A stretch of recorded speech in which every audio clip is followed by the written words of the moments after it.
અને સાયન્સ સિટીના પ્રવાસે આવનાર શિક્ષકો પણ ખૂબ ઉત્સાહી છે. નારાયણભાઈ પાતાભાઈ આહિર, ધોકાવાડા બેસેન્ટર શાળા એટટાટ મુખ્ય શિક્ષક. હું સાંતરપુર તાલુકામાંથી આવું છું. આ જે બાળકો છે એ last time CET common entrance exam જે રાજ્ય પરીક્ષા બોર્ડ તરફથી લેવામાં આવે છે એ એક્ઝામની અંદર ટોપ પરફોર્મન્સ કરનાર સાંતરપુર તાલુકા કક્ષાએ કુલ 150 બાળકો અને 100 ટીચરો, કુલ 156 સંખ્યા સાથે અમે સાયન્સ સિટીના પ્રવાસે આવેલા છીએ.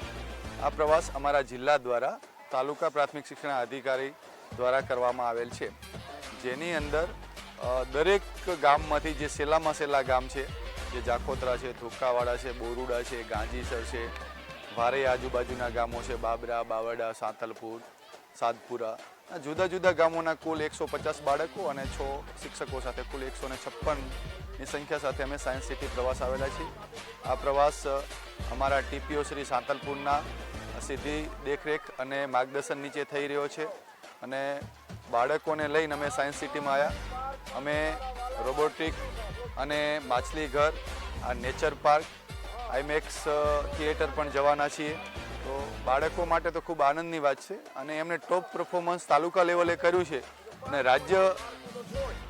રાજ્યનો જે શિક્ષણ વિભાગ છે એમને આ એક ઇનામ તરીકે અને એક પ્રોત્સાહન રૂપે એમને એક દિવસના સાયન્સ સિટીના પ્રવાસનું એક પ્રોત્સાહન રૂપે આપેલું છે. એની સરકાર દ્વારા અને એના શિક્ષણ વિભાગ દ્વારા બાળકોને એના શૈક્ષણિક પ્રોત્સાહન ભાગરૂપે આવા પ્રવાસો થતા રહે, એનાથી બાળકોને અને ટીચરોને પણ પ્રોત્સાહન મળતું રહેશે. અસ્તુ. ભારત માતા કી જય.